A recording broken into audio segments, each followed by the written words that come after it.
city and the county to grow together in this location.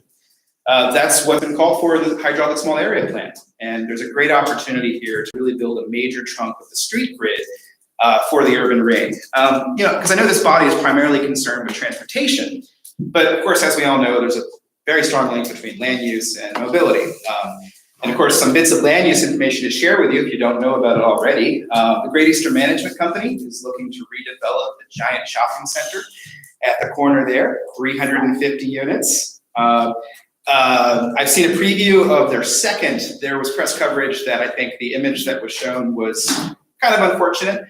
The second, I've seen a preview of the second draft, and it really does fit in closer to the hydraulic small area plan. I'm looking forward to seeing what the submission would really look like. At the other end, on the other end of Zan Road in the extension, are the residential units in Stonefield. Right now, there's about 58 units that are platted for single family. I'm not sure if it's attached or detached, but there's a rezoning before the community and see that transform to 160 multifamily units. So a lot more people in this area. And that residential density is going to take more options for biking, walking, and transit in this area. So I look forward to, there were some open questions at the end of the meeting on March 7th. So I'm curious to know what the resolution is with some of the funding that's left over. There's approximately $19 million that may or may not be able to be applied to this project. I know that there's, if there's to be a revenue sharing program application, there would be a need to come up with a city county match. And I know that there's limited dollars in many, many projects, but I'm just want to raise that this is a project that could be really good for the community. Thanks for your time. Thank you, Sean. Jack, do you have anything to share? I don't. It's not. Fantastic. All Yes, right. Looks like as if you were leaning forward. Anybody else? All right, then we will charge on. Any response to Sean's comment? I would say, all right, review and acceptance of the agenda. Are there any changes, suggestions, corrections, etc.? Madam Chair, the only thing I would ask is, knowing that I think Mr. Signer may have to leave a little bit early, just in case, if you may want to move the hydraulic ahead of the LRTP, Okay, so switch. if you chose, that might be able to include that before you have to leave. And do it about 5:15. Okay, great, we will do that. Then, any motion and or corrections, changes to the minutes from February 27th, which were sent out with our packets. I move we approve the minutes. Is there a second? Second. All in favor? Aye. Any noes? No noes, the minutes are accepted. Next is consideration of applications to join CTAC. I'm just handing out printed packets for any of the other policy board members. Print packet when you feel like. Yes, I think we have an application to join the to join CTAC, the Citizens Advisory Committee, as an NPO representative, Ms. Donna Chin, and I think she is with us today, just in case she may want to say anything, or you all may want to ask her anything. Yes, and as a reminder, as was noted in the memo, there are 3 appointees from the MPO on the MPO CTAC, along with 5 appointees from the city and 5 from the county. So this is one of the 3 MPO appointees. One person's term is expiring. And so yes, we have a new applicant who's looking to be, or we're as staff recommending to be appointed to CTAC. Thank you very much. So yeah, there was some information provided in that memo, and if you have any questions. Donna, can you tell us a minute or two about yourself? We'd love to know. Sure. My name is Donna Chen. I am an assistant professor at University of Virginia. My area of specialty is transportation engineering. I teach my students the class that covers transportation demand modeling, which is much of what the MPO does. So I am also active nationally at the research level in things like micromobility. So I serve on the Transportation Research Board's Committee on Transportation and Sustainability and Transportation's Alternative Fuels and Technologies. So this is both of personal interest to me as a resident of the city of Charlottesville, but also I think quite a good match for my technical expertise. Well, thank you for your interest in it. Does this give us kind of dibs on the students for projects? Actually, yes. I'm looking for projects from my 3400 class, so they do a design project every year, and they usually like local problems because they can, experience it themselves. I'm sure we can come up with something. We have lots of problems to share. Great, thank you. All right. So, and was there an application period that needs to finish, or are we able to act on this today? We're able to act on this today. I added one additional note here that I didn't put in the memo, which is to say that there is one other expired term of the MPO appointees, and also another person who has let us know they will be leaving in the next few months. So there's still, the application is still on the website. Okay, great. For You'll have those the two opportunity to consider one or two, new appointees over the next few months, but at this point, it makes sense. We're suggesting to move forward on this. And people should always be encouraged to come to the meetings and listen in and see if it's something that they really want to do and how big their bucket of enthusiasm is, which is always good to know first. So, great. Well, do we have any further discussion and or motion for appointing Donna to the CTAC? I move we appoint Donna Chen to the CTAC. Is there a Okay. Very good. Any more discussion? All in favor? Aye. Any opposed? All right, no. Thank you very much and welcome aboard. That's just great. Appreciate your help. I think we just raised the bar for the qualification for future applicants. I will tell you that from 2000 to 2008, I was on the former committee, now CTAC chart, and we had all sorts of top drawer folks there jumping up and down on a monthly basis for all those years. So lots of things stirring the pot, and as we work on. No jumping up and down. Well, I think jumping up and down is essential, I think, because that's what it takes to get things done. But thank you very much. While we're on the topic of CTAC, I should maybe reference that Travis is here for the first time. He is now the chair of CTAC, which the chair of CTAC is and has been per CTAC bylaws a non-voting member of the MPO policy board. So that's why you're seeing him here for the first time. Thank you.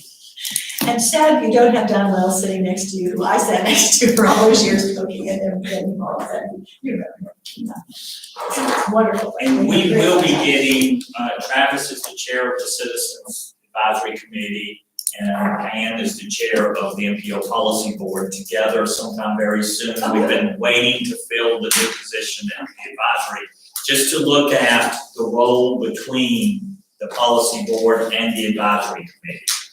That has, for many years, been, kind of in a gray area, and it changes with time as well. Whether we have a long-range transportation plan in process or not, and other issues. So now that the LRTP is being completed in May, we want to take a look at that role again and just make sure that CTAC is functioning the way the policy board intends. I'm sure more crises will arise. Always. Sure, thank you very much. All right, next, let's jump on then to the hydraulic area plan implementation next, since we're on to that point. If we need to, I may get Jacob to try to pull up. I think he's got it. Yeah, there are a few things to comment on here. One, I'll let Chip and Chuck say more, but the hydraulic panel did meet on March 7th. And again, I'll let them give a little more background, but another aspect is that MPO Tech discussed next steps a week ago. And so there are a few resolutions that were passed by the MPO Technical Committee as far as suggestions for their thoughts on how MPO Policy Board and how all the decision makers should move forward. So specifically, they recommended that the policy board evaluate the Zan Road crossing, which on the one map will be showing as option D, as a standalone project to be a candidate for the $18 million or so of remaining Solutions 29 funding. So that was one resolution that was passed by the MPO Technical Committee a week ago. They then passed a follow-up resolution saying that they would recommend to consider that Zan Road crossing first, with then option H, which is the hydraulic road and US 29 intersection, as potentially a backup option or something else that could be quite beneficial if the board feels that option D is not viable. So D and H being the letters on this. So again, that's kind of the technical committee report, and there's probably more to be said, especially from the hydraulic panel. Right, and what led to the technical committee reviewing this is we pulled the just very, very quick history for those that weren't as active with it as we were. VDOT helped to fund a small area, they funded a small area plan for the hydraulic and 29 intersection area as part of the Route 29 improvement projects. A panel was formed of City of Charlottesville, Albemarle County, business, environmental groups, and staff, and the NPO that looked at this area for just over a year. The result was not only land use projections, but also several transportation alternatives that were to be applied to the state through their smart scale funding application. We pulled that advisory panel back together a couple of weeks ago just to give them the recommended results from VDOT's review of these applications. None of the applications that we submitted were recommended for funding. Not only were they not recommended for funding, they really weren't close in scoring. The benefit of the projects, the A, B, C, D projects, while they ranked high, when you put in the return on investment, the amount of money that the state was putting in, the percentage to these projects, it brought their ultimate scoring down. And for instance, the highest scoring statewide project, which is the funding we were after for these projects because there was so much money, was in Hampton Roads, where it's over a $3 billion project. And they only asked the state for 200 million of that. So clearly the congestion, the environmental, and the job benefit was much higher in Hampton Roads. Also, the return on investment for the state was much, much greater by only having to put in $200 million for a $3 billion project. So we weren't even close to that tier project. So we wanted to update the hydraulic panel. We did that, and we asked them how, some direction of moving forward. Their direction was to prioritize item D up there to try to get a crossing over 29 at Zan Road. One of the projects that was included in the smart scale and the small area planning.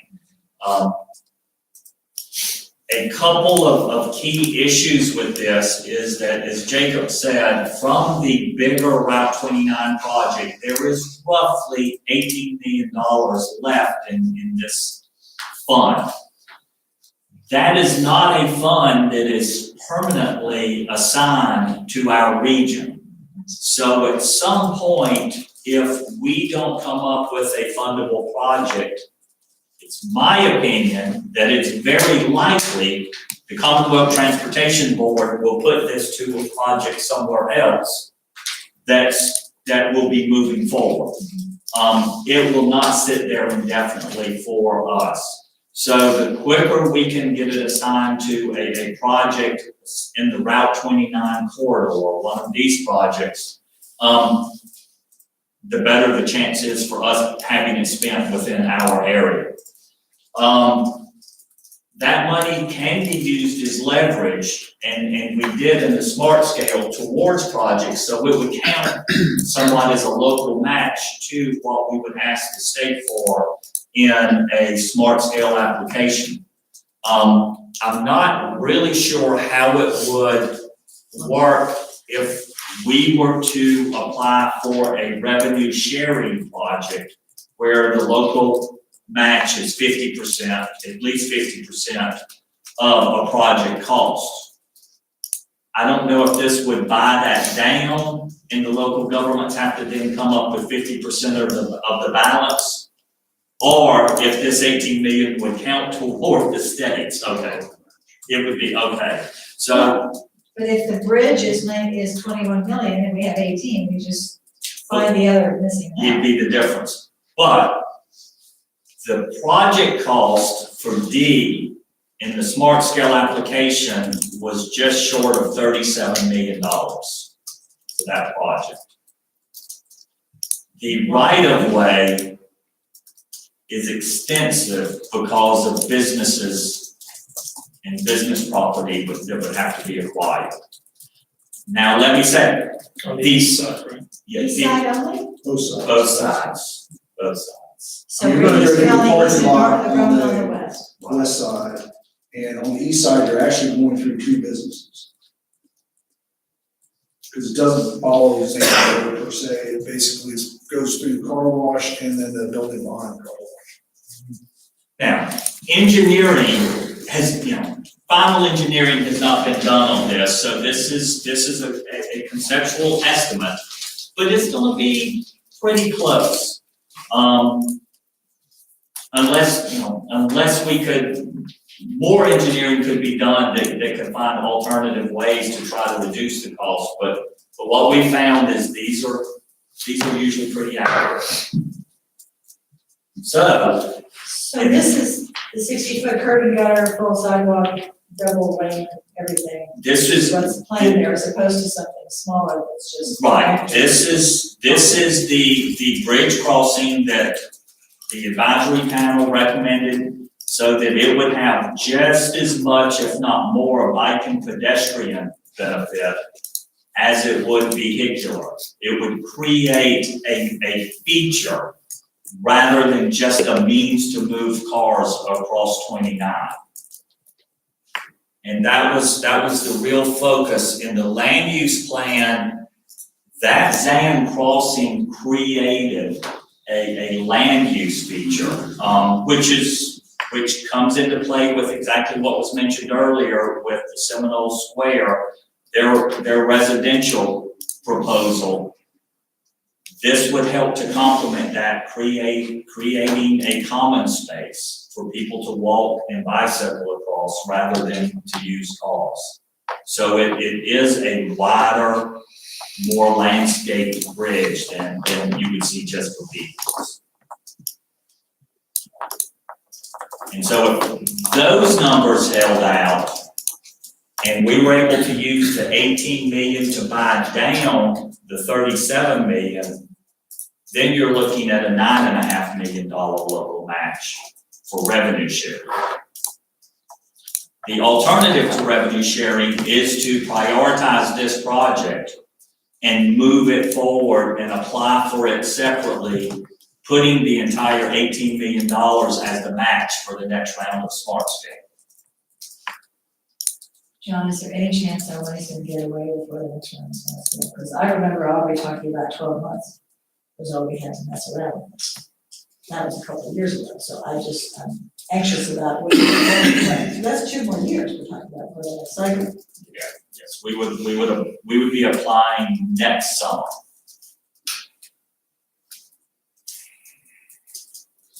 So that, whether it's safe or not is the essential question. And that's a question we're going to bring up to our local CTP member to make sure and just receive her advice and input. Okay. I'm sure it'll be lovely with its spaciousness, but I'm thinking about that lovely pedestrian bus bridge that you all built by the fall. That was $5 million or whatever it was, because it didn't have right away, but it, it does everything that this one does. Ask, that 18 million, can it only be used in one smart scale application, or could you submit multiple applications putting the money in different? You can do that, which is what we did with the current. We took all of the projects and submitted that as one application with the full 18 million. And then we broke it out into smaller ones and assigned, I think, 8 million to one and maybe 10 million to another. So we did that, knowing that if we were awarded the big one, Yeah. the other ones went away. So we can do that, yes. So you have to kind of put all your eggs in one basket and try out a few different things if you need to. And B and C, the cost of B and C, remind me, I can tell you, it's like 50 and 60 million. for those two. Yeah, I didn't roll that. Just these? Oh, wait, no. Just B in and the C, back. that's up, or one or the other of them, individual prices. Unless I'm looking at the wrong. I don't know if you can do one by themselves, problem is because of the A, B, and C. queuing from. Just B and C, sorry. The queuing from the current intersection A at hydraulic and 29, the queues back through the roundabouts, so they can't, that's why it was packaged together, because individually they don't work unless you do something at A.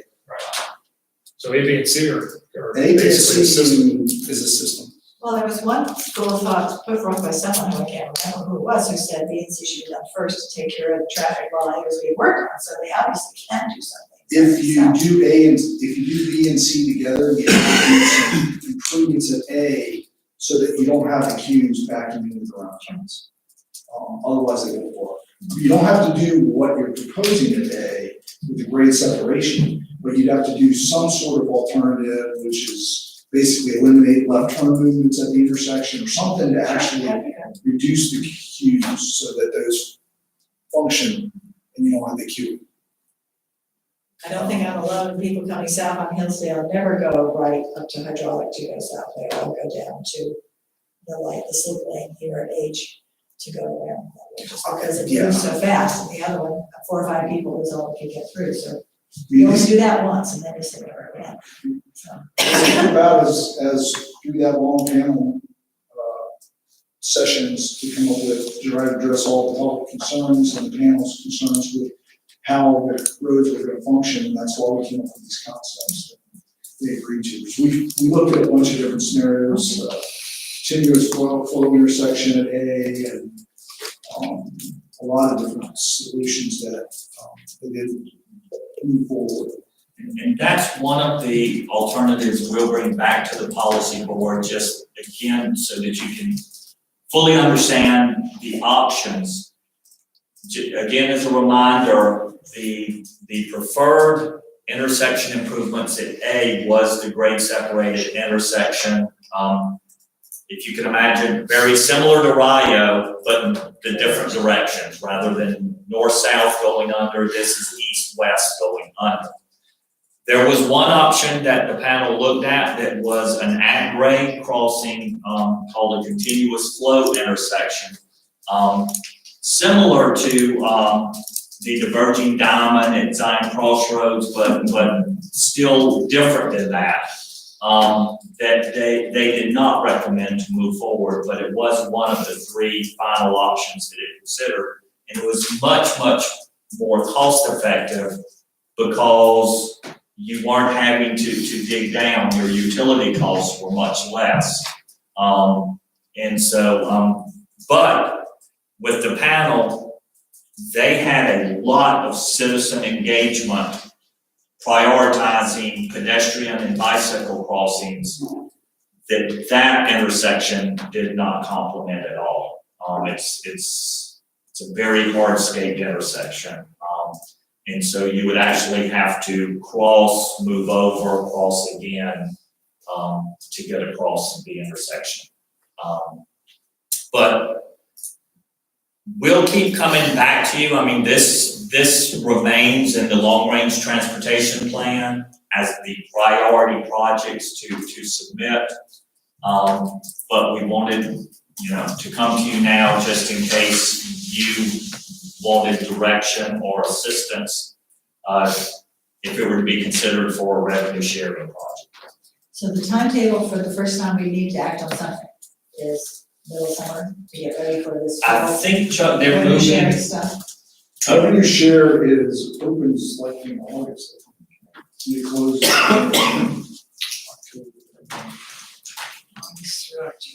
No, this is across the line, right? City to counties. Yeah, Everything on the right is in the city. No, actually, Stonefield quadrant is in the county, and the other 3 quadrants are the city. Snowmobile's right there. All Yes. that roof access. That's, okay. Yes.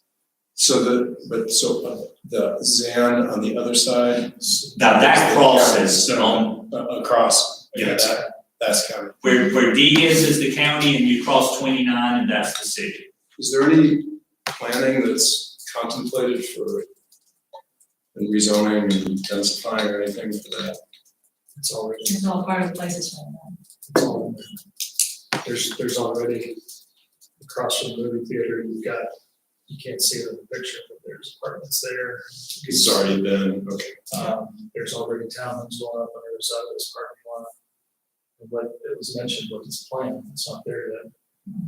That'll be going in. I mean, the reason I agree and support that this would be an appropriate use for the money. I mean, effectively what you're doing is the density goes out, is you're making these folks not have to get on 29 just to cross. Right. So I leave Whole Foods, I wanna go to Trader Joe's, well, good luck, depending on the time of the day. Yeah, because Hillsdale is becoming more of a, like I Those take, are travel. when I Oh, take it's cabs, a lot of times they take Hillsdale. Oh. But you're really kind of north oriented now. Right now, people are coming down Hillsdale. And what are your choices? You go out where the restaurants are, where you can't see, or you have to come all the way down to Whole Foods. So this connection gives them a way to travel south, cross over to get to this quadrant without having to touch 29. The But other it'd be thing, nice if there was a density to well, justify. and one of the things that the small area plan pointed out, if you look pretty much in the picture that you see there, there's 100 acres of paved parking lots. That would support roughly 1,000 apartment units. And there's several hundred there already. Yes, There's 120 coming from what Sean said. but it could support an additional 1,000 without tearing down any buildings. Plus the 350 on the east So side. when we look at E, G, F, and H, I mean, A, B, and C are, I get that, that's a system. But when you look at the other projects, the D at least gives you some relief on the current intersection issue, the hydraulic and 29. So if that got in first, that can help even when that's going in, to give some people some alternate routes. That has a lot to recommend, no question about it. Is it not lining up with the road that's already in because of the straight, just because of it's a straight bridge and you got. Well, it's actually not really straight, but it doesn't line up the road. You're putting it in the far back of the parking lot. They're putting it right on the line where the Norfolk Grumman and the Stonefield property But is. that's what's dictating how it crosses 29. Yeah, that's really the line. Otherwise, you run into issues with how it's gonna take out all that parking and where it ties down and connects back through, it would be straight shot to District Avenue. I don't think I've seen this exact line. What's- I thought it was going right into the current road. that's No, on the no, east side. this is the way it's been all the time.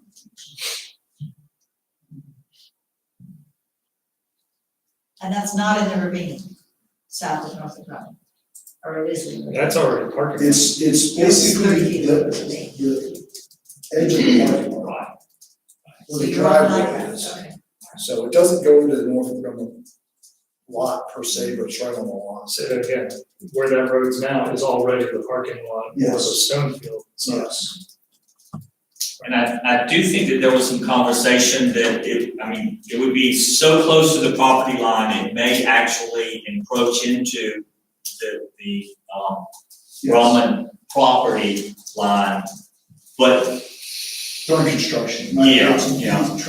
Construction easements actually. and it was also something that was tentatively supported by them as well for that long.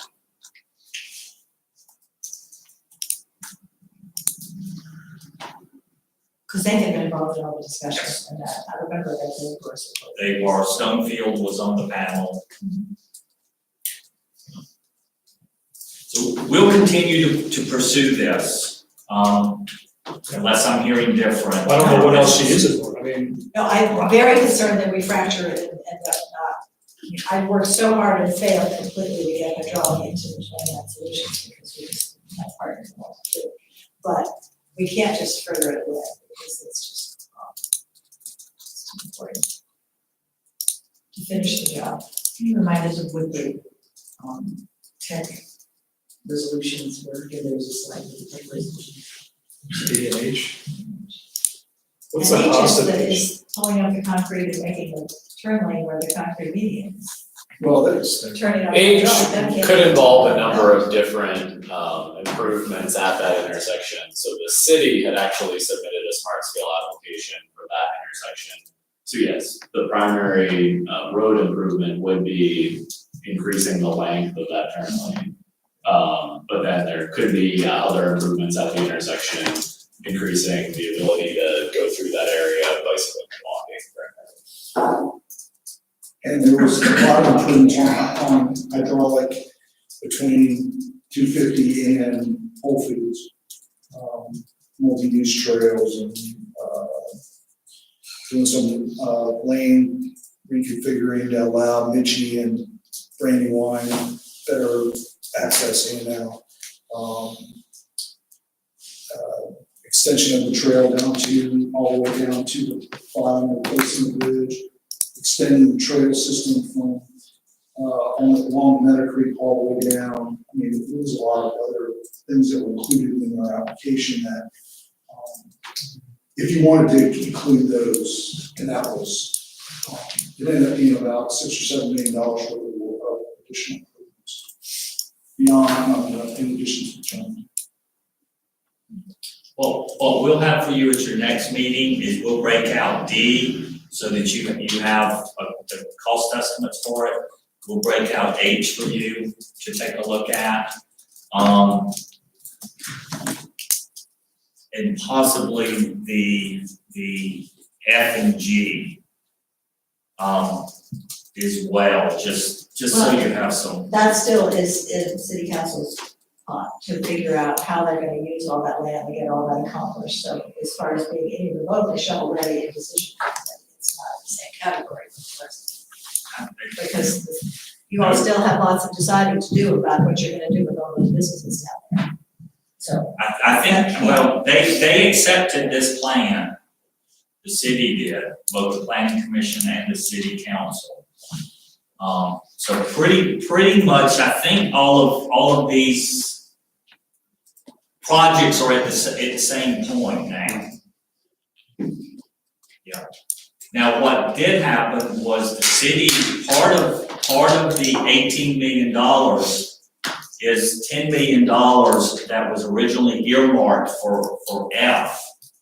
But that project came in over that budgeted amount, so it couldn't be done with the available funds.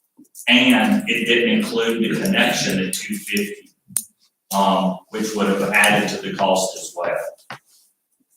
Well, I believe that's what added to the cost, is it was extended to 250, and originally wasn't. Right. I mean, And that would originally, wipe out that business, that huge deal, right? yeah, that went just down to Holiday and stuff. That was the original project. And then we added in that, and the bridge across the E was added, so that's why the cost was $100 million for that, those two businesses, plus the increase. But we've got the time, we'll bring this back to you at your next month's meeting, just to take a look and make sure that we remain on the right path. But as of right now, what we're doing is we're exploring item D to move forward on. When is it possible to do some, what do you call it, design engineering or something, to see what a builder would perhaps suggest to make it more cost effective? Do you have to have an approved project before you get to ask somebody who builds bridges other ways to do things? Because this is fat magic marker stuff that's used for the plant, for the amount of money right now. And I just don't know the answer. Well, I think in terms of the smart scale, we work on fully funded projects. So, since this isn't smart scale, there may be some latitude to look into some of that. But I think from our standpoint, we would want that commitment that it is going to move forward once the finances goes on the table, because it's not going to be easy.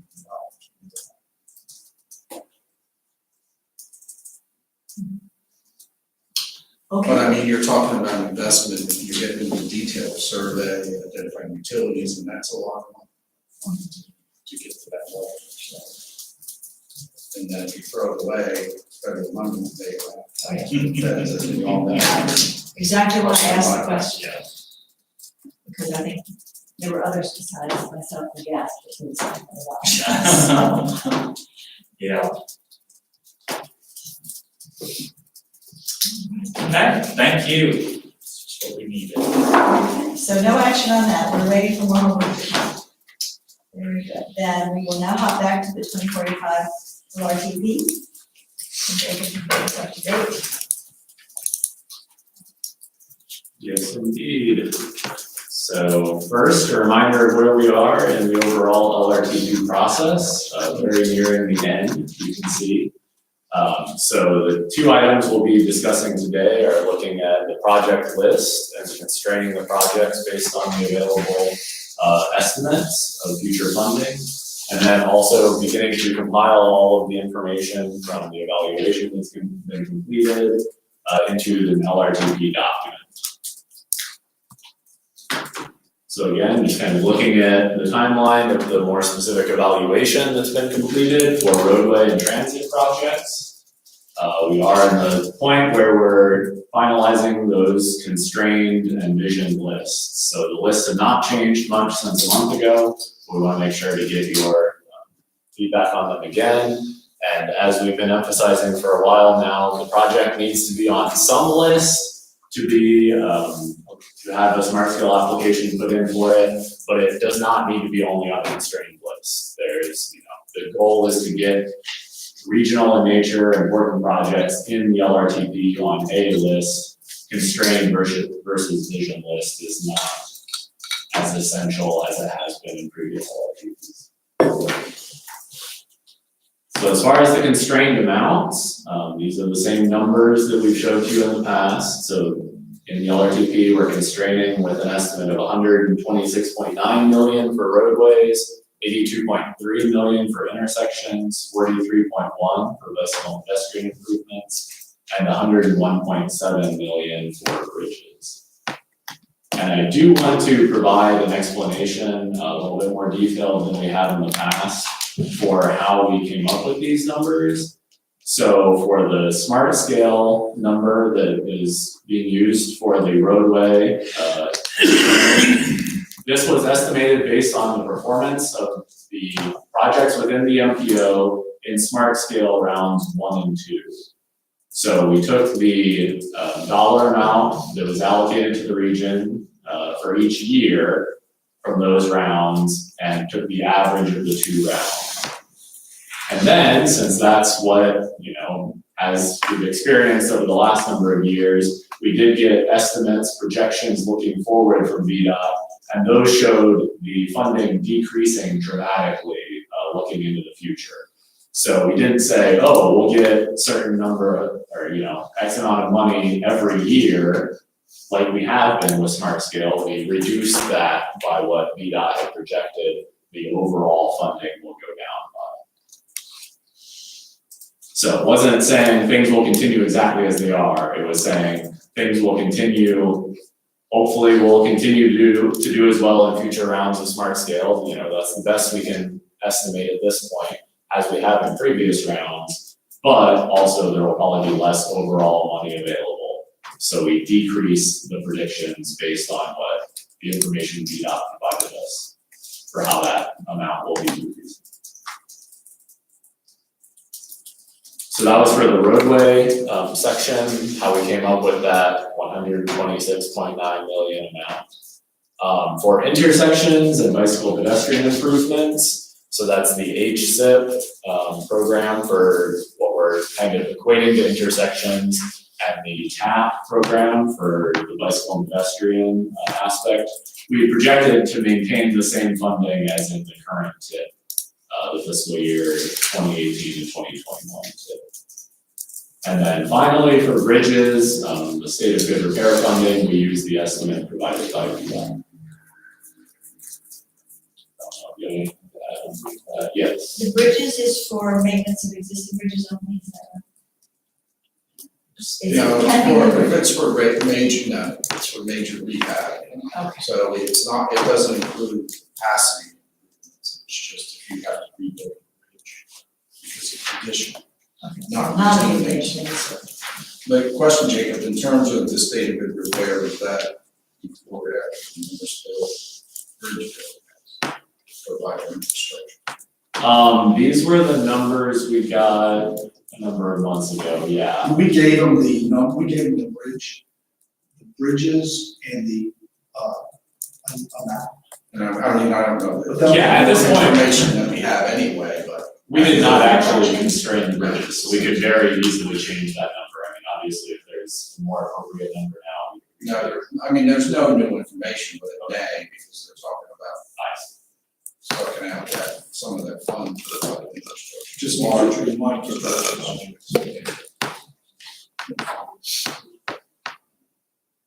We started out with an original estimate that was provided by the financial planning. And then we increased it based on what we've historically done in smart scale by a certain amount. And that's how, and then we broke it out based on what the percentages are we have at the time. So new bridges are only smart scale or road sharing? Or those three options? Well, you could say, let's say you have a bridge that is in a state of need for repair. You could apply, that has smart, or it has state of repair funding on it, so that would be for to rehab the existing bridge, so let's say that's $5 million. But you want to widen it and add capacity, so what, and say that's now $8 million project, so you could use your state of repair and apply for smart scale for the difference, so you can get a brand new bridge with that capacity, combining the two. In a location where there's a bridge today. And so what I'm asking about is a place where the last 20 years of zoning decisions were based upon a bridge, putting somewhere that isn't there yet. So that- what category would that, or is there a Smart scale. category for that? That would be smart scale, it wouldn't be state of good repair. Well, we appreciate the persistence to find that new bucket. I'm gonna find that before the damn bridge gets to be $20 million instead of 10, which it used to be 5, and I'm getting madder. So we had a big transportation meeting with Joel at the President last week. And multiple problems, terrible pedestrian problems, because of all the development that's been dumped onto tiny little roads in Beck's neighborhood and others, where the road is 14 feet wide and there's no sidewalk and the houses are 60 years old and there are 5,000 cars a day going by there. It's not fair. And previous boards, unfortunately, made these decisions, but it was all based upon this big important bridge from Corey Farm north. And the roads have all been built by developers and the bridge is just sitting there waiting. So we gotta figure out a way to solve that. That's So we never look at all the traffic. And people said, if we built these, you'd have a new bridge, all the other problems would go away. And then we wouldn't have all those little $1 projects along the way. Anyway, I will stop ranting now. Anything else so you need us to do what? Well, I'm going to mention the timeline, but then I'm definitely interested in all your feedback on the project lists and the document chapters that were included in the packet. So I'll be pulling that up as a PDF in a minute. But I first want to lead into that just by reminding you all, we have 2 more meetings, April and May, before this is approved. So the deadline, or 5 years from when the last LRTP was approved, is May of 2019. So the as we're showing here, the finalized project lists, and then multiple of the document chapters. The plan then in April is to review the complete draft LRTP document and have that be the first mandated public hearing. And then in May will be the final public hearing and approval of the entire LRTP plan.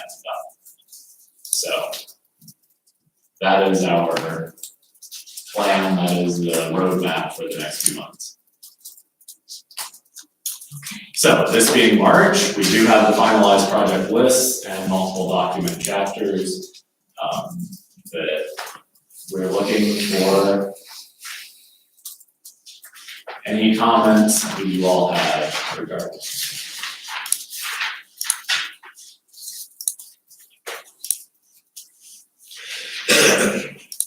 I will just kind of start in and scroll through. And the transit lists? Is that what you're doing? Yes.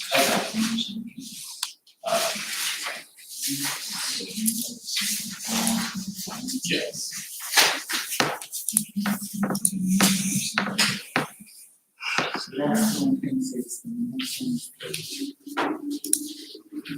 Yeah, so transit, we don't have a constrained amount for, but there is a list Okay. for. So yes, Okay. this will be the constrained envision list for the things we've been talking about, the estimated amounts for, and then, yeah, there's also a transit list that's in this document.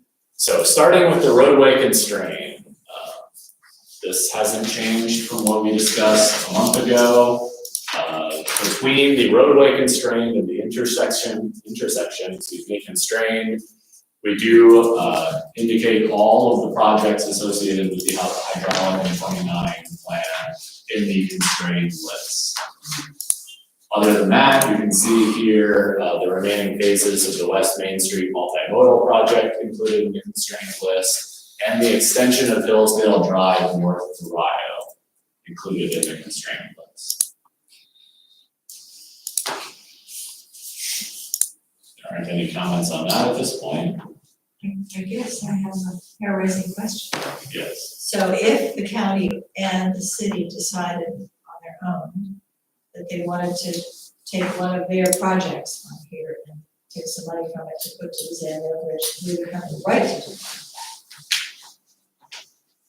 So, I mean, My only conclusion is that there's no money allocated here in the first place. So, Just move it. So you. yeah, you're not moving money, you're just determining where to put it. Moving the idea of the money. Yes, yes, the request. So if it's on here, okay, it's no more real than any other smart scale. Exactly. It's just a plan for, this is what we want to get to do over the next 20 years with the estimated forecasted money that we bake in. That we can apply for. I like it's no more real, yes. The constrained, the projects on the constrained list and the projects on the vision list, yeah. One is no more real than the other, but yeah. So on the roadway vision list, there are a number of projects, including the ones that we have evaluated through the process over the last year. There are also a number of short corridors that the city provided as roadway improvements that they're interested in making at some point. And also, since last time, this A1, Albemarle County project improvements on US 250 and Pantops, as described in the Pantops master plan. That is also being included on the vision list, or being suggested for inclusion on the vision list. Moving on to intersections, as I noted, the constrained list there is made up of the hydraulic and 29 projects. And then the vision list includes a number of other intersections in the region that either the county or the city or VDOT has identified as being locations that either for safety reasons or for bicycle and pedestrian improvement reasons, or capacity reasons, are potential intersection projects. We had one discussion, where it says stars for the Yeah, I'll source, get to that. I think it's supposed to be PSI, potential for safety. Because it's identified as a safety issue intersection. It's in our top 100 list. So I think those are what those are. Because the STAR study was only for Well, spontaneous. They're good. we have a bunch of stars. Oh, others, oh, okay. But those particular, that's where we pulled that data from, PSI is, But they're safety. they're safety improvements. And some of them may be on STAR reports too, but I know 240, 250 was recommended for roundabout and, some of the And other that's, recommendations already from STAR studies. and that's supposedly covered in the roundabout and the trestle. the Yes, 242. that's part of that. Bundle package that's going on. So some of these, if they are miraculously get done, they'll just come off the vision list to make them for other things. And then moving on, the bridge project list, so I think we already noted, we didn't split up into constrained or vision, but have, the various bridges that are in either poor or fair condition, or a few within the city that are currently listed as in good condition, here as bridge projects that may get done in the foreseeable future or may need to get done, again, with the state of good repair funding, so existing bridges that would be repaired or replaced.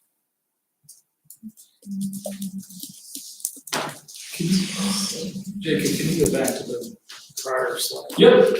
Is this the one that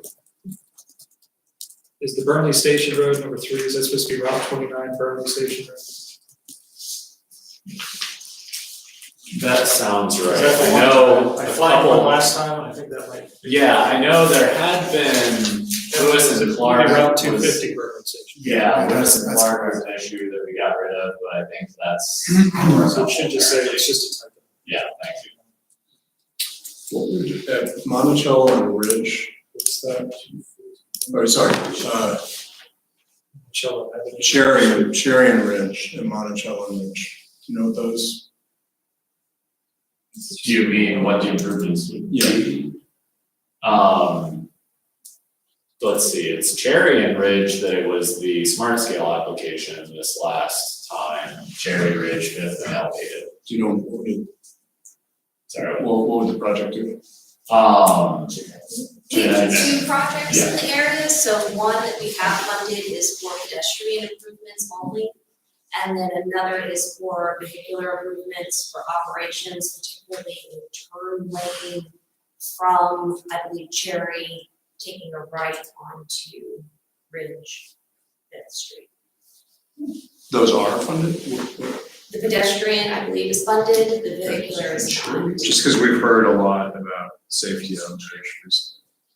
And there's pretty dramatic statistics about accidents, and we had a whole series of people come to a council meeting, so it's definitely something that we've heard about for safety reasons. There's been a lot of accidents.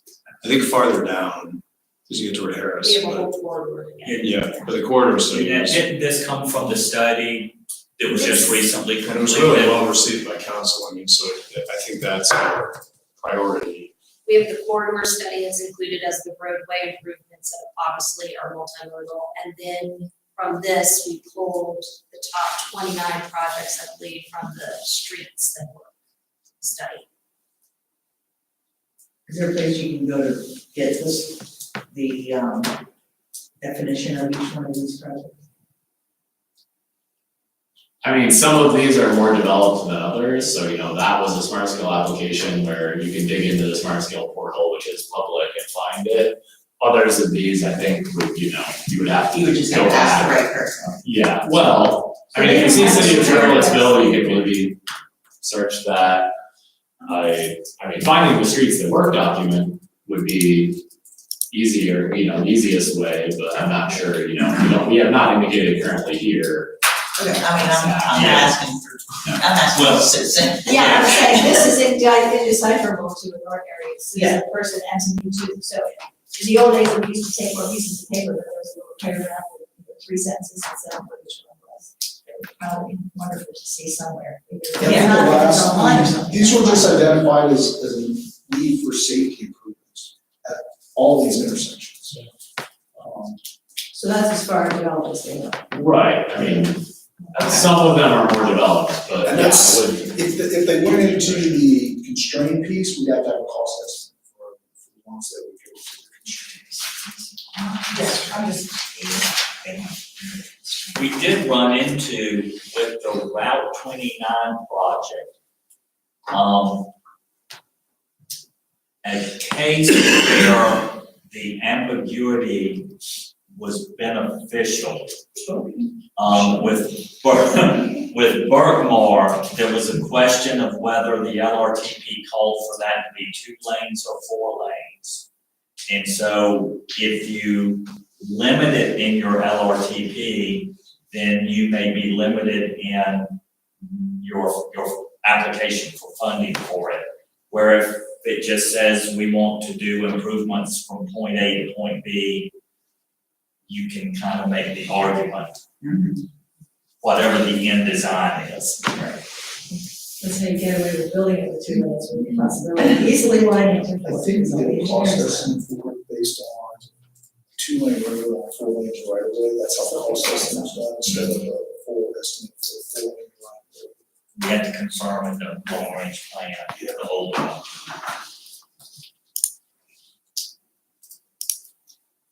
Okay, any other thoughts on intersections or bridges?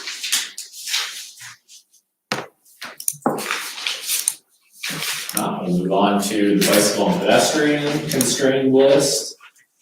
So this came, of course, from the recently completed and approved Jefferson area bicycle and pedestrian plan. So all of the projects that are included, or projects/corridors included in that plan, are included here, either on the constrained list or the vision list. And many of the projects that were ranked as the highest priority, the tier 1 projects from the plan, are indicated here as the constrained bicycle and pedestrian project list. And then there are a number of pages here of the vision list of bicycle and pedestrian projects.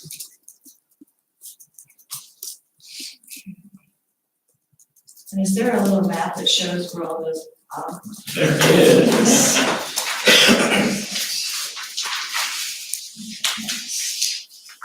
So yeah, there is actually pulled out just kind of what the constrained projects are, and then there's the overall map from the plan of all of the corridors, or nearly all of them show on this map from the plan.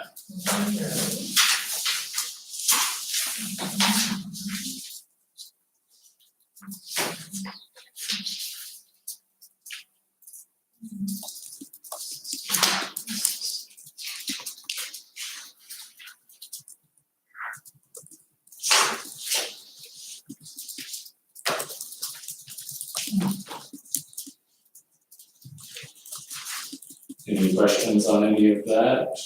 BP 68 looks like holograph, right? Is that, it's one of the 2 that looks like. Which number? 68. It says right by the river, but we don't have a trail there. So I'm just- I think that the Northtown Trail goes along I-9, and this one's east and west. So the that's probably, that's corridor indicated here is a proposed new path along the Rivanna River in that corridor. It would connect a planned and I believe already funded path along the Rivanna. So this piece would connect that path to US 29 and or Berkmar and or the planned park for that area.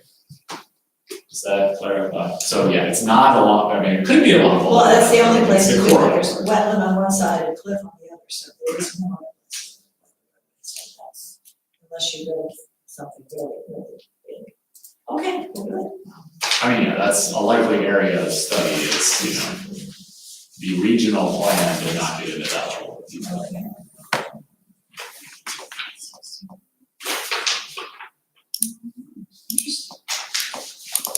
Comments, questions?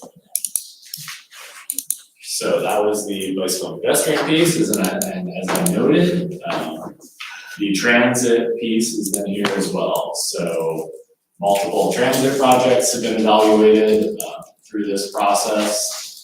And one thing that was suggested a week ago in Tech was to use under the project name here a little bit vaguer language. So going back to the idea of maybe not narrowing us down to just saying commuter bus service to Crozet, but rather just saying bus service to Crozet, or transit service to the Shenandoah Valley. Maybe that's a commuter only time, peak hours, maybe it's a larger transit service, so. That information has been, that is the one update to this. Someone asked me the other day, is there a separate bucket from state or federal for bike and ped? For bike and How about the ped, same bucket as roadways? it is separate, so the TAP funding is, first of all, there are a lot of different ways to get any of these projects funded, but there is, Transportation Alternatives program, so this year is there's a round of TAP funding. And that's not the only bike ped specific funding. In the Jefferson area plan, there's a table that indicates a couple different, a few of those are specific to bicycle and pedestrian improvements, but TAP is one of the largest state using federal money for grant programs. Well, you know, we've done a lot of homework here. So now, we're to the point.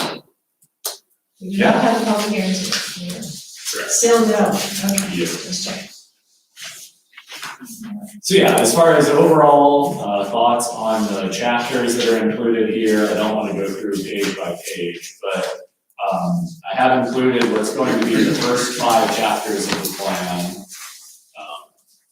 You don't need to pay too much attention to chapter numbers at this point, because a little bit of that is what I've already determined is going to change. But as far as general order and general information provided here, we have chapter 1, it's regional demographics. I think I'm just gonna go through the overview and then we can go back through the chapters for any feedback you all have on each chapter. So chapter 1 is regional demographics. Chapter 2 is then kind of giving the transportation network as it is now. So information about the existing transportation network, roadways, freight, rail, transit. So if we have, back on one page, if we have some refinements to the language to include. You can just look at it. Just tiny, we run till 0 to 30 AM, not 3, and just a few little things like that, so we would just submit to you. Just let me know. Thank you. That's a really good question, so overall, Because it looked like so. with this meeting out here. It's already. At this meeting, it would be great if you have general feedback on large things that are missing, aren't, and then, definitely, any more specific feedback. Okay, we're Let me going know. through, and just all notice that one little thing. Which I would not even know to report, so I'm glad you're watching it. I was thinking it's a test to see if we've had it. Who has corrections? What's your name spelled on? So along with that sort of background information, we will have some information about changes in the transportation sector, so technology changes, connected autonomous vehicles, similar things like that. Also how they're impacting transit and telecommuting, remote work, so on. And then also in this chapter will be some discussion, as indicated here, about sustainable and resilient transportation systems. So talking about the impact of the transportation system on climate change, carbon dioxide emissions, and then also how climate change should be taken into account when doing transportation plans. Yes. I mentioned this before, the Blair Park Road Bridge is done. Okay. So it should probably go. Unless there are 2 bridges on there, but I'm pretty sure it's that one that's finished. And everybody loves it.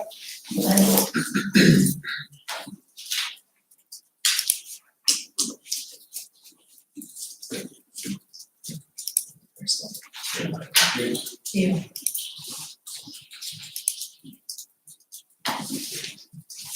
So jumping around a little bit, like I said, I'm gonna go back through and then touch touch on each chapter, but we will also have just kind of a discussion of the role of the LRTP itself, and then importantly, the federal requirements that it's fulfilling. So this is listed as chapter 3 currently. Sorry to be jumping around. This will be chapter 4, so there's going to be kind of an introduction section with some of the background information I was just going over. And then there will be this chapter, which will indicate the purpose of the LRTP, some of the process that we went through with local input and so on, and then also a lot of the federal requirements associated with the plan.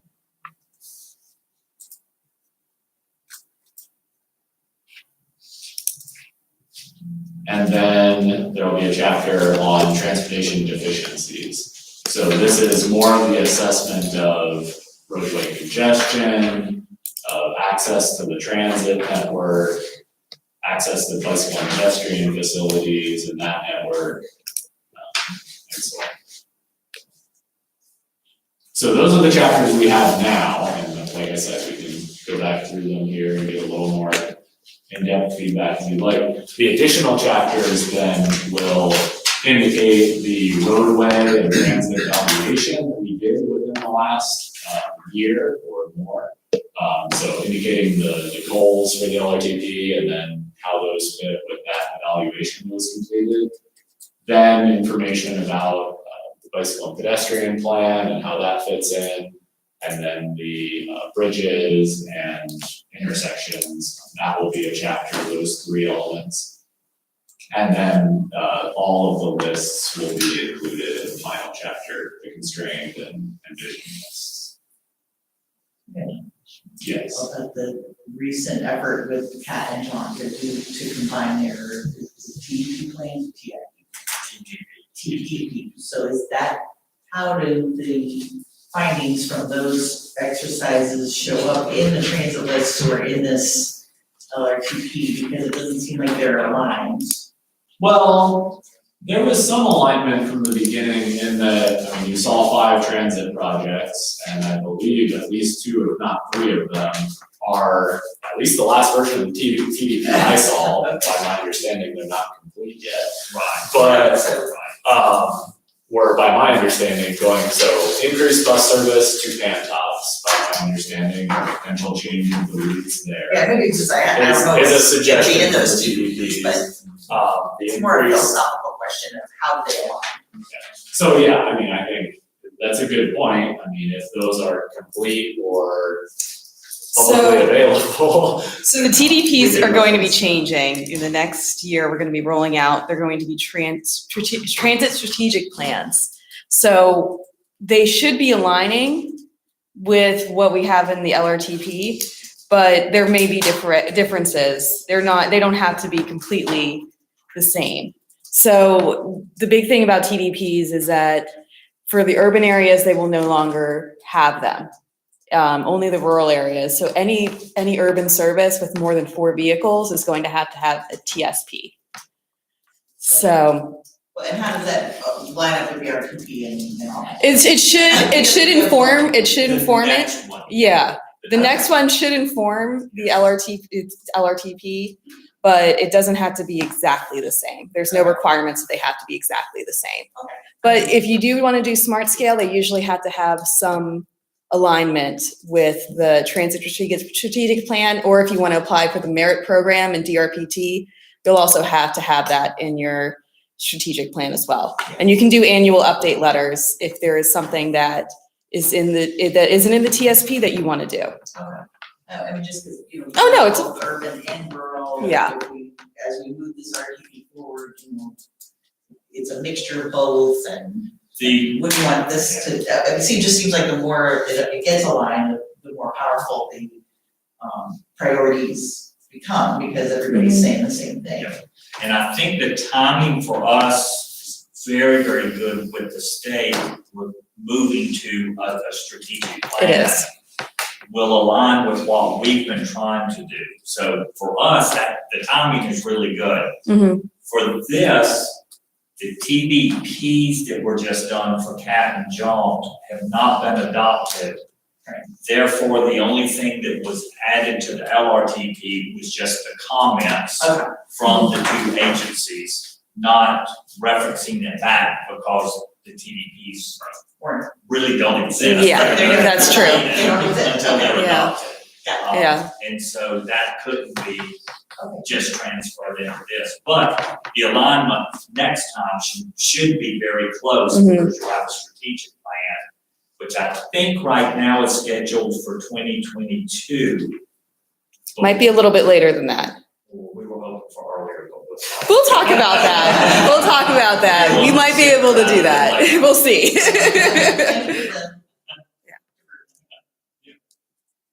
And Jake, let me ask just to make sure of, from this point forward, you need comments from what the policy board has before them now. You'll have a completed draft, and I say completed, but still a draft at the April meeting. And then there'll be about a week to 10-day window after that for comments so that we can get the next draft to you in time to vote for on that in May. So we're kind of really getting to the point that it's speak now. Right. Yes. Or we'll talk to you in the next minute. I won't say forever, hold your peace, but at least for a while. So it's really comments between now, as soon as you can, but definitely between now and the April meeting. And then you'll still have a small window, but really you should be getting a pretty completed comment in April, is what we're hoping. Right, so if there are any major comments on things you see not included in these first few sections, important changes to transportation you see aren't included in the chapter on uncertainty, or important things about the demographics of the region that you see not included in chapter 1, please let us know now so we can make those updates as opposed to scrambling to make them after the April meeting. Is the public allowed to make one? I don't think so. When? I mean, it's up to. Oh, you mean at this meeting or? When would the public input? Oh, On the plan. You're talking about for the plan? Yeah, of So, course. yeah. Yes, we definitely want the public. Yes. At the end of this meeting, in just a few minutes, we'll have a chance on stuff. Exactly, at the end of this meeting. Don't go away. No, there will be lots of opportunities for public comment. So there's actually required, I believe it's 30 or more day public comment period. So the website, I'm sure it currently has a place where members of the public can put comments, but we'll make sure to highlight that during that time. Likely we will have a paper, place where people can return stuff to us in person. And then, as I noted already, the April and May meetings will both be official public hearings. So when the policy board is looking at this document a month from now, there will be a public hearing where any and all members of the public can comment on it, both in April and May. Although April would be the time if you want something to change in the document. Basically, that's why they have two public hearings. One of them is basically to kick off the comment period, the other one's to close the comment period. So you have the 30-day between the public hearings for public comment. So yes, there will be lots of opportunities. I had one question. Yes. In chapter 3, you talked about it's going to be chapter 4. Yes. You referenced the performance measures, maybe in chapter 5. Is that going to be available for next month? Sure. Well, I'm just wondering, I wanted to review. Yeah. Oh, yes, I mean, I'm going to be working closely with you. No worries on that. Well, I think I brought it up last. Yeah. Yes. So any thoughts on any of these chapters? Notable concerns, questions?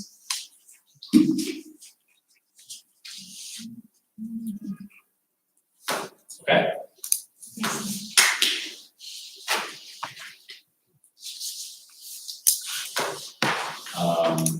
That's all I have to say about the LRTP in general. I mean, just a reminder of what we were just saying. In April, there will be this complete draft of the plan and a public hearing on that document.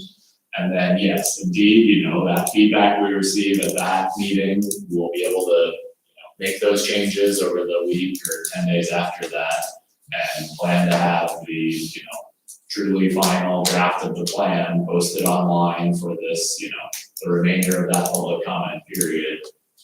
So then it will be approved, or looking to have it approved at the May meeting.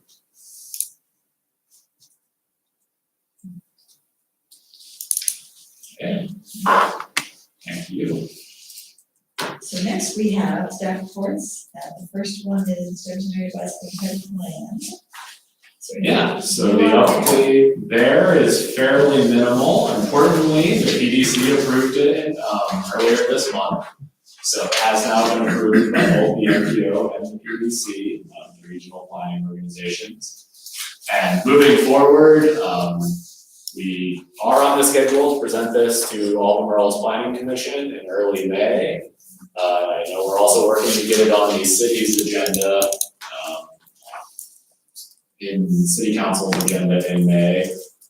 And then also there's continued effort among city, county, UVA, PDC staff, working together to identify projects for further study.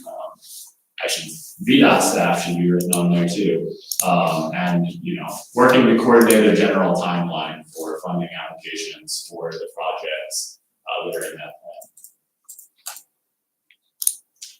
Very good. That's the update there. All right.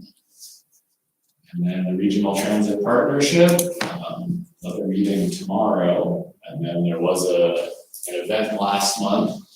If you want to say more on that. We'd be glad to. Many of you here participated. We had between 40 and 50 people who worked on a planning exercise for transit, just to give an example of how difficult it is to prioritize between increased coverage for transit versus increased ridership. You can't maximize both.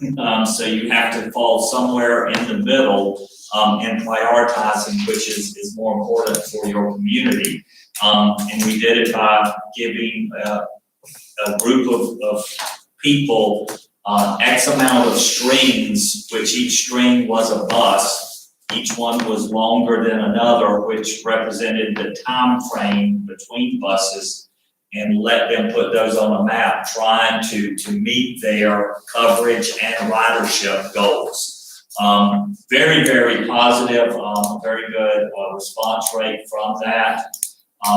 The partnership is meeting again tomorrow. The major item on the agenda tomorrow is a cooperative agreement between Albemarle County and the city of Charlottesville, putting together just funding scenarios for transit operations within the county. At the next month's meeting, which is another workshop, we will be having DRPT to talk about the new performance measures that will be defining future funding. DRPT is going to a different funding mechanism based on ridership and efficiency formulas. And also, for a separate. That's the April meeting. It's at the April meeting, yes. We weren't able to coordinate it. Tomorrow's meeting, because of other meetings, is scheduled for 7 o'clock. But we'll be going back to the 4 o'clock in April from then on. There'll be a lot of state information beginning at the April meeting presentations. That's that. I don't know if I think some of you got a chance to meet Mary Honeycutt, the mobility manager from Charlotte. I don't know if you wanted to. Yeah, I'm here, Brad and Karen are out of town, so, sent to me today. My role as mobility manager, is very unique. I work a lot with the community and try to discover unmet needs and help people, get to where they need to go using multi modes of transportation, so to say. I made a little one-page sheet if anyone wants to look at it, just to see what the mobility management, role is. But it's pretty much trying to just work with the community and, discover what unmet needs are and how we can address them, at shops here. So, good to meet you all and to be here. Thank you. So you had Lowe's and Fisher's Food Pantry on your list of things to work on. Just want to make sure. Just a reminder. That's it from staff. Great, well, thank you all very much. Does anyone have anything else they needed to add to talk about? Can I make a quick announcement? So DRPT is looking to expand their Virginia Breeze bus service. I know Mary has heard my spiel multiple times, and so is Chuck and Jacob and Jim. But we had our first public meeting today in Ashland, and we'll be having our next public meeting tomorrow in Lynchburg from 1 to 3 at their maintenance and operations facility. If you are interested in attending or giving your feedback, I can resend, if you wouldn't mind sending that to the policy board, I'd appreciate that. We just want as much information as we can. The Virginia Breeze has been amazingly successful, almost criminally successful for a transit line. And we hope, no, please don't do that. That is a joke, but we're looking for this line to be accessibility for areas that do not have a lot of intercity travel access, including highways. So, Jacob, if you don't mind sending it out again to the policy board. If you can't attend, please submit the survey. We just want to get as much feedback as we can for the study. So thank you. And the Breeze route now is where? The current route is from Blacksburg to Union Station in DC. So it's been wildly successful with all of the different universities, and it's also people who are traveling, maybe they only have a day or two where they had to go to DC for work and they're telecommuting, or a lot of seniors, people like especially tech grads from the DC area who want to go to football games. It runs 365. So it's really it's been a great opportunity for the 81 corridor for people who may or may not want to drive, especially with all those trucks on 81. So for us in our area, it has a stop in Stanton Ware's Cave. I think it's one of them. It's one. I think it's Stanton. Stanton area. Yeah. And it has a stop at Dulles. Mm-hmm. So it does provide that service that we haven't always had. I would feel very safe not being able to go tomorrow because we have our transit partnership meeting here. An east-west service on I-64 would be very much in favor of for our area, because that is limited. We do have some Greyhound service from here to Richmond, but from Stanton to Richmond would be, I would think, one of our priorities. Okay, I can take that back and add that. Fit in with a lot of the study work that's been done over the mountain. Yeah, I'm happy to take that back and add that to our comments. Any other business or anything anybody needs to add? We have next is additional matters from the public. So please jump right out. All right, great. Just stand again. Still feels weird to me. Just wanted to, so Sean Stubbs, Chief Environmental Council, just wanted to invite you. I get to have events. I get to put on cool stuff, hopefully. And the first one I get to put on is on April 13th. I know Manny did this pretty short notice. It's going to be in City Space, and it actually ties back to one of the coolest things I think I ever did and I ever saw that really got me interested in transit when I first started as a reporter covering these meetings 11 years ago, 12 years ago, whatever it was. There was a guy named Peter Newman, and you might recall this person, because I think you're the only person who might have been here back then.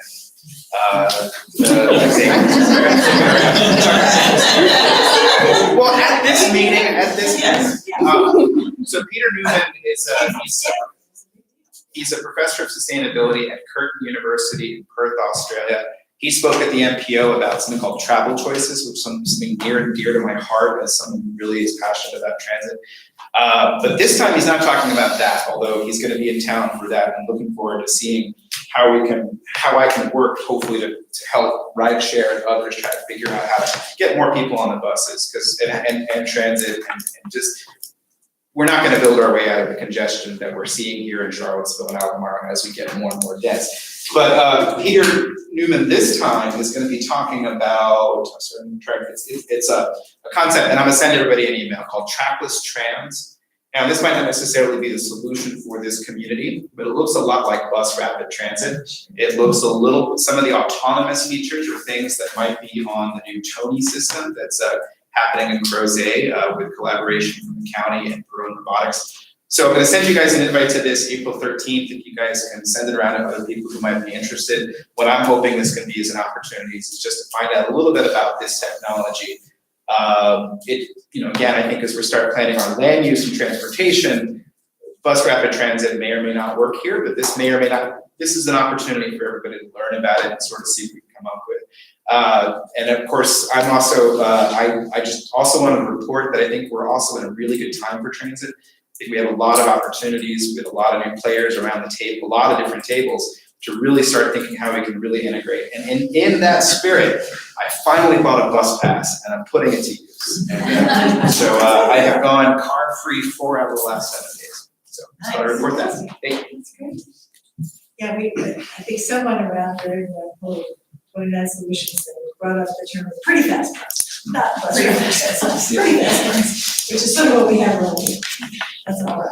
Very I think you have another, Please. Just a quick comment about the uncertainty section of the long range plan. I wondered if electric vehicle charging infrastructure should start to be considered as part of the transportation long range plan. We're looking out to 2045.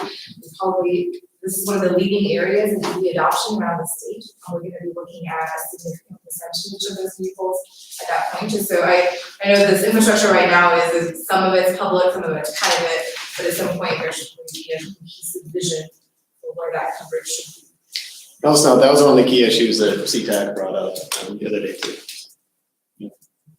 I think based on that, we have one sentence in there now, but.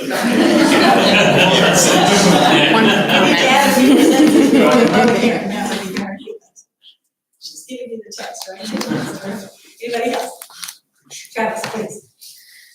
Take off my CTAC hat for a moment. Travis Fiedela from the Southern Environmental Law Center. We just want to make a quick note about the Hydraulic 29 projects. We definitely see a lot of promise in the Zan Road proposal, but we do, like a lot of the multimodal elements, and it is definitely a key piece of the hydraulic small area plan. Given the uncertainty of smart scale and the importance of keeping that $18 million here, we do think it's worth also continuing to look at some other applications we can submit, but also potentially apply that money, again, not instead of ZAM, but just in parallel with it to make sure we have a few different kind of irons in the fire to, in case for some reason that one doesn't work out. Thanks. Thank you. Very good. All right, have we worn out everybody in the public now? Okay. Yeah, if there's no other business, I guess we'll go away. Thank you, everyone. Thanks. And the next meeting is April 24th, I forgot to say that before. Yep. April 24th. Thank you. I did, actually, I'm working bus services. Oh, yeah. Somebody should look at it. Yeah, so here's another. Like,